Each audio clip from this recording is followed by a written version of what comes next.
In a fascinating twist of pop culture history, Kelly Clarkson, the original American Idol winner and daytime talk show queen, may have played a surprisingly pivotal role in helping Taylor Swift secure hundreds of millions of dollars. What started as a simple, well-intentioned piece of advice turned into one of the most lucrative moves in modern music history. Clarkson's idea not only empowered Swift to reclaim control of her art but also set a new precedent for artists' rights in the music industry. Back in 2019, the music world was rocked when Taylor Swift revealed that Scooter Braun's company had acquired her first 6 albums, a deal that included the master recordings she didn't own. For years, Swift had been open about her frustrations with Big Machine Records and her lack of ownership over the music that built her empire.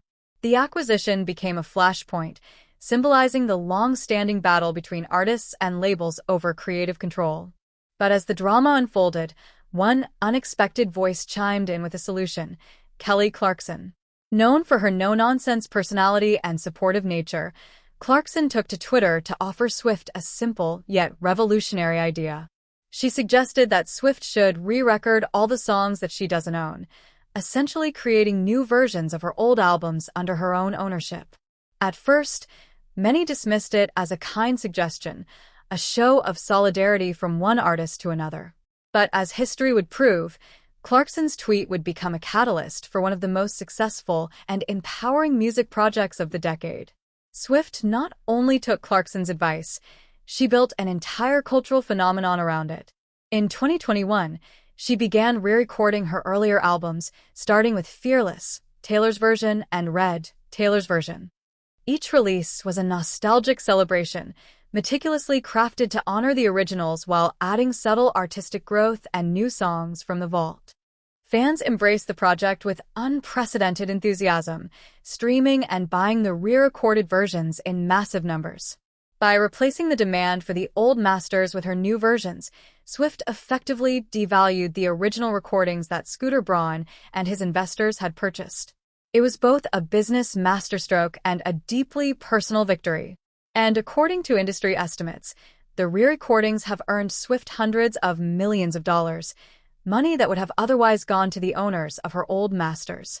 Kelly Clarkson's role in this story has recently resurfaced in interviews, and fans are once again giving her credit for sparking the idea. While Clarkson herself has always downplayed her influence, she's expressed pride and admiration for what Swift accomplished. In a later interview, Clarkson said she was so happy that Swift took the idea and turned it into something powerful, adding that she didn't do it for credit, but out of respect for Swift's artistry and autonomy. Taylor is so smart and talented. She didn't need me to tell her how to stand up for herself, Clarkson once said. But I love that she took that situation and flipped it completely in her favor. That's the kind of move that changes the game for everyone. Indeed, Swift's decision to re-record her albums has reshaped the entire conversation around music ownership. Industry experts have noted that more artists are now negotiating master ownership clauses in their contracts, citing Swift's example as proof of how valuable and empowering that control can be. Financial analysts estimate that the combined revenue from Fearless, Taylor's version, Red, Taylor's version, Speak Now, Taylor's version, and 1989, Taylor's version, along with future releases, could easily surpass $400 million. This includes album sales, streaming royalties, licensing for films and commercials, and the enormous touring boost associated with her re-recordings. But beyond the money, the project has had a profound emotional and cultural impact. Each re-recorded album release has become an event, celebrated by millions of fans worldwide.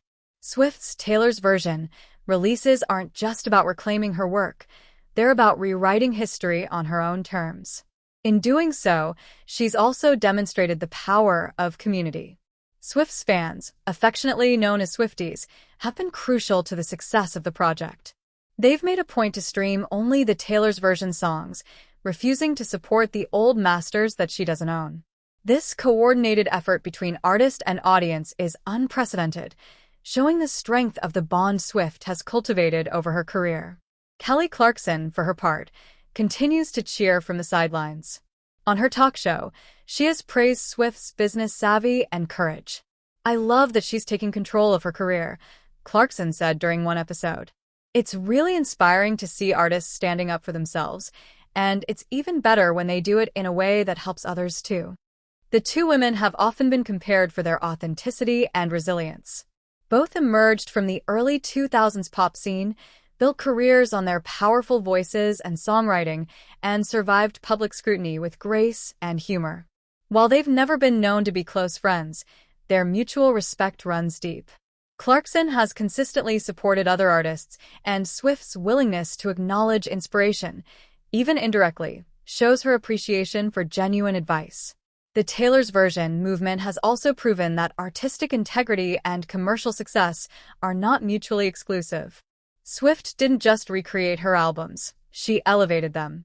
Songs that were once teenage anthems have taken on new depth, with Swift's mature vocals and production choices offering a fresh perspective. From Love Story, Taylor's Version, to All Too Well, 10-minute version, the reimagined songs have reignited fan passion and introduced her early catalog to a new generation. And every sale, every stream, every chart-topping debut is a statement that ownership and artistry can coexist beautifully. Clarkson's simple tweet, viewed through the lens of hindsight, now seems almost prophetic. What she suggested as a supportive comment became a revolution in artist rights and an unexpected financial empire. It's not often that a social media post leads to hundreds of millions in earnings, but that's exactly what happened here. Even business insiders who once doubted the strategy have admitted its brilliance. By re-recording her albums, Swift effectively created a competing product that outperformed the original, something few artists in history have managed to do.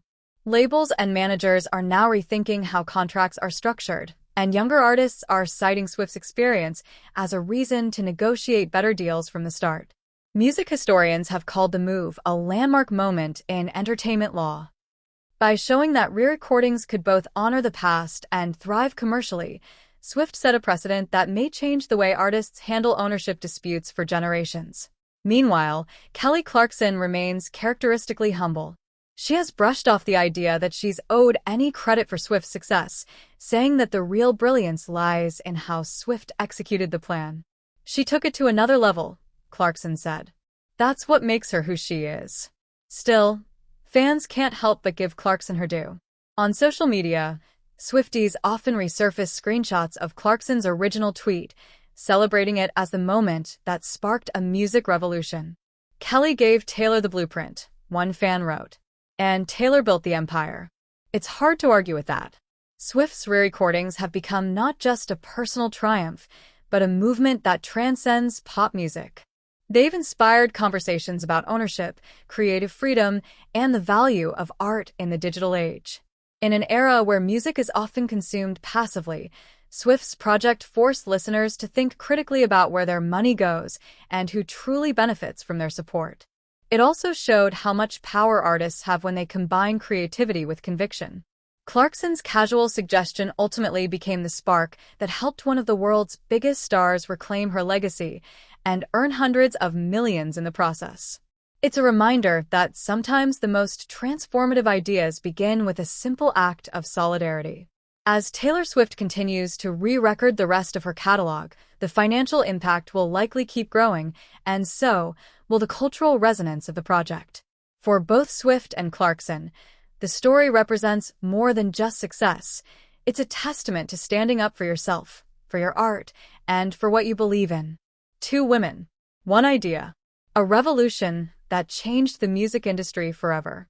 Kelly Clarkson may not have realized the magnitude of her words at the time, but her message to Taylor Swift proved that one artist's support can change another's destiny and, in this case, rewrite music history itself.